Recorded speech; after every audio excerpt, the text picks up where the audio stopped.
Assalamualaikum warahmatullahi wabarakatuh. Selamat pagi semuanya. Semangat pagi. Walaupun saya tahu mungkin pas pelajaran ini nanti akan siang hari, tapi semangatnya masih harus semangat pagi ya. Nah, perkenalkan nama Ustadzah Nurul Laila Indrianingrum. Ustadzah mengampu pelajaran PPKN. Bersama Ananda nanti kita akan sama-sama belajar di kelas 8 tentang PPKN. Pelajaran PPKN ini akan sudah kemas sehingga seru, tidak banyak hafalan dan tidak banyak sesuatu yang aduh ustazah kenapa ini rumit, ustazah terlalu rumit menghafal tanggal ustazah dan sebagainya.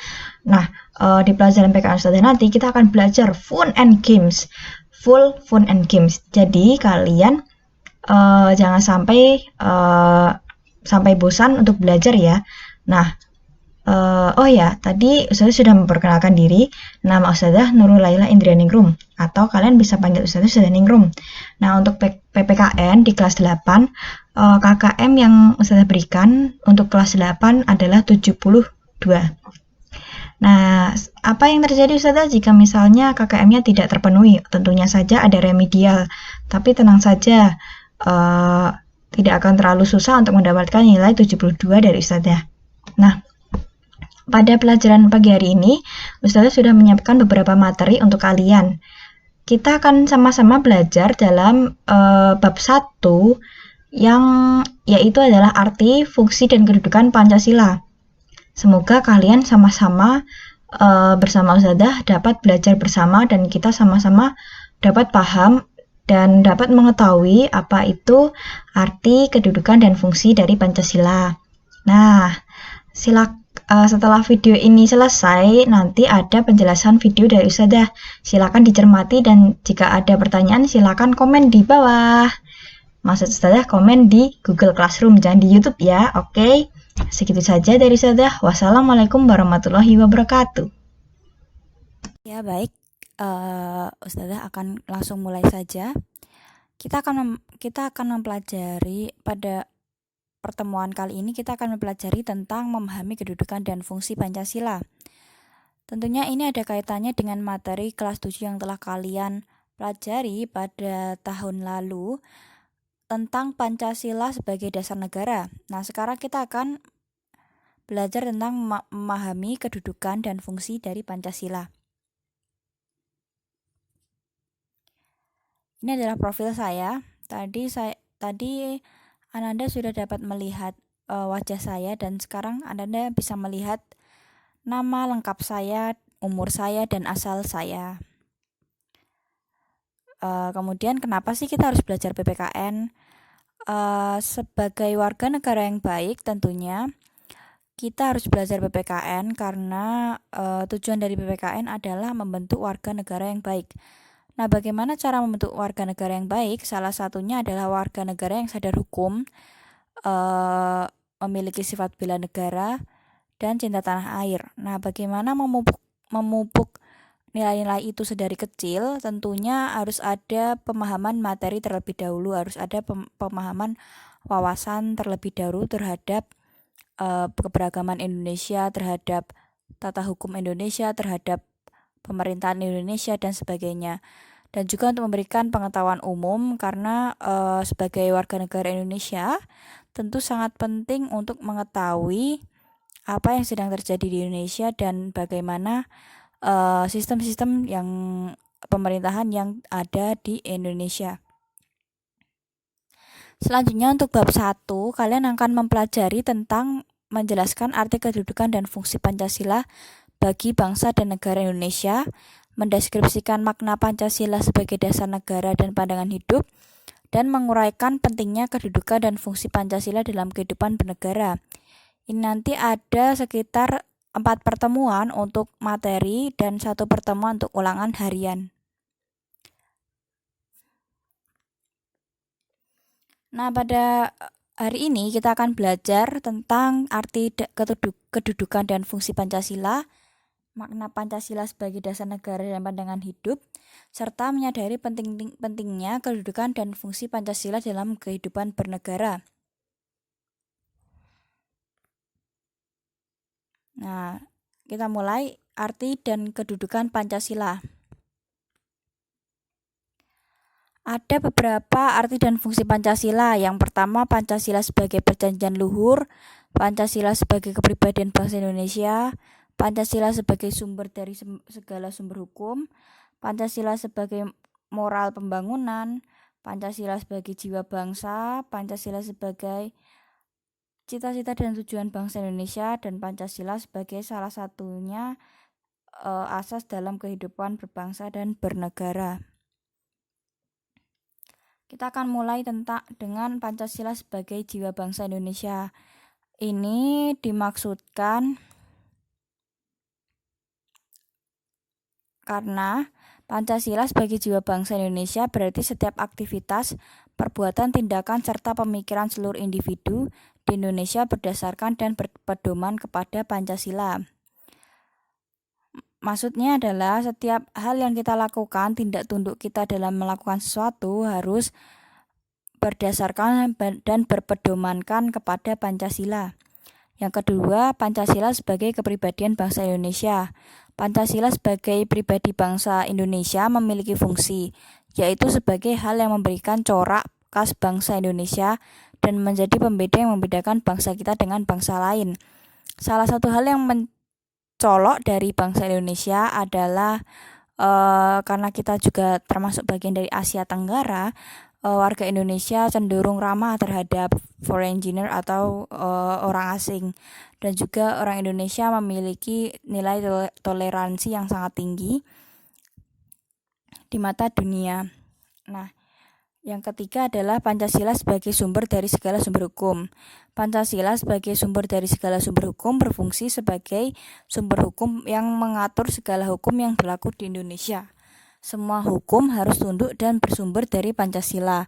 Setiap hukum tidak boleh bertentangan dengan Pancasila. Setiap sila Pancasila merupakan nilai dasar, sedangkan hukum adalah nilai instrumental, penjabaran dari nilai dasar. Kita bisa lihat di gambar yang sudah berikan bahwa Pancasila ada di hierarki tertinggi dari hukum. Berarti hukum di Indonesia harus bersumber dari Pancasila dan tidak boleh bertentangan dengan nilai-nilai dari Pancasila. Yang selanjutnya adalah Pancasila sebagai perjanjian luhur. Pancasila sebagai perjanjian luhur telah berfungsi dan disepakati melalui Sidang Panitia Persiapan Kemerdekaan Indonesia atau PPKI tanggal 8 Agustus tahun 1945. Ini ada di pelajaran kelas 7. Coba diingat-ingat ya pelajaran kelas 7. Nah, walaupun disahkannya Pancasila hanya oleh sebuah panitia persiapan kemerdekaan Indonesia, tetapi PPKI sebenarnya adalah suatu badan yang mewakili suara rakyat. Jadi Pancasila merupakan hasil perjanjian bersama rakyat.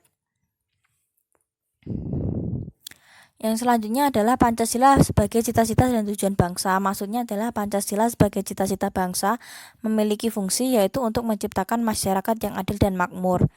Selanjutnya ada Pancasila sebagai satu-satunya asas dalam kehidupan berbangsa dan bernegara.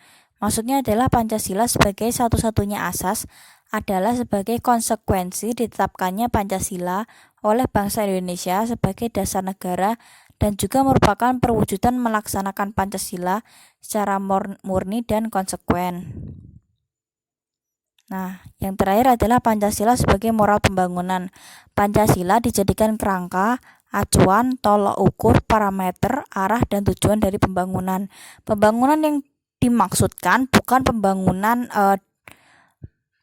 bangunan, misalnya pembangunan rumah, pembangunan gedung, tapi pembangunan yang dimaksudkan adalah pembangunan manusia, pembangunan daerah, pembangunan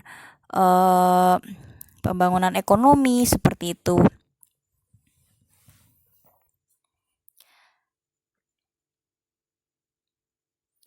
Arti Pancasila sebagai bangsa Indonesia yaitu selain Pancasila sebagai dasar negara, cita-cita dan tujuan bangsa, Pancasila juga berarti penting sebagai pedoman dalam setiap aktivitas di berbagai bidang masyarakat Indonesia.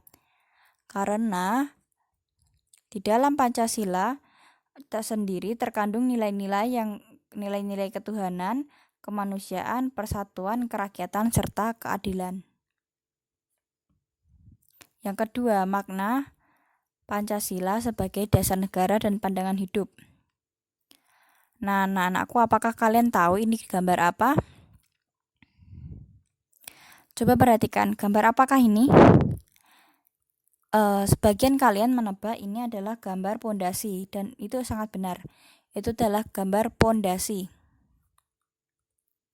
Kenapa Ustazah berikan contoh gambar pondasi? Karena Pancasila sebagai dasar negara itu seperti pondasi dalam sebuah rumah. Misalkan saja sebuah pondasi ini adalah Pancasila sebagai dasar negara, dan rumah yang dimaksud adalah negara Indonesia. Jika saja pondasi rumah ini roboh atau tidak kokoh, maka yang terjadi rumahnya akan menjadi roboh, gampang diterpa angin, seperti itu. Jadi, Pancasila sebagai dasar negara, sebagai fondasi bangsa harus memiliki kekuatan.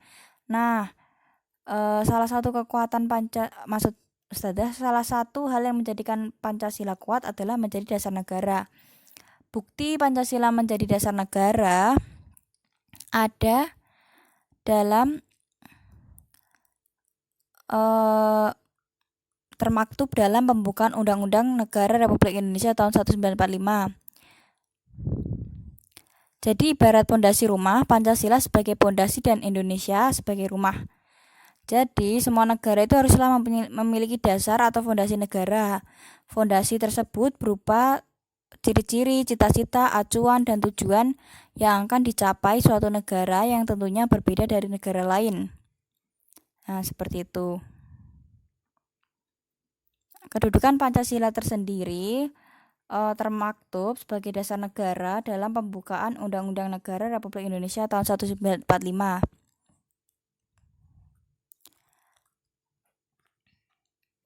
Nah, apakah kalian pernah membaca pembukaan Undang-Undang 1945? Dalam alinea berapa Pancasila muncul?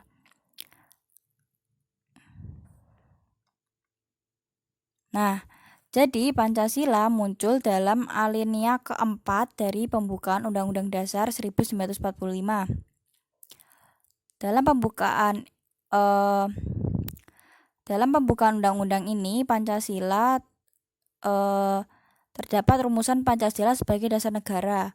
Pancasila disebut juga sebagai dasar falsafah negara atau philosophical grounds dan ideologi negara atau statide. Dalam hal ini, Pancasila berfungsi sebagai dasar mengatur penyelenggaraan pemerintah negara. Pengertian Pancasila sebagai dasar negara dinyatakan secara jelas dalam pembukaan Undang-Undang Dasar Negara Republik Indonesia tahun 1945 yang berbunyi, maka disusunlah kemerdekaan kebangsaan Indonesia itu dalam suatu Undang-Undang Dasar Negara Indonesia yang berbentuk dalam suatu susunan negara Indonesia yang berkedaulatan rakyat dengan berdasar kepada ketuhanan yang Maha Esa, kemanusiaan yang adil dan beradab, persatuan Indonesia, kerakyatan yang dipimpin oleh hikmat kebijaksanaan dalam permusyawaratan rakyat dan keadilan sosial bagi seluruh rakyat Indonesia. Nah, sekian dari Ustazah. Ustazah yakin jika misalnya kalian tidak terlalu paham dengan penjelasan Ustazah, kalian dapat menanyakan di komen ya. Segitu saja dari Ustazah. Ada kurang lebihnya Ustazah minta maaf. Jika ada kata-kata Ustazah yang menyakiti hati kalian juga Ustazah minta maaf. Terima kasih sudah memperhatikan pelajaran Ustazah pada hari ini. Wassalamualaikum warahmatullahi wabarakatuh.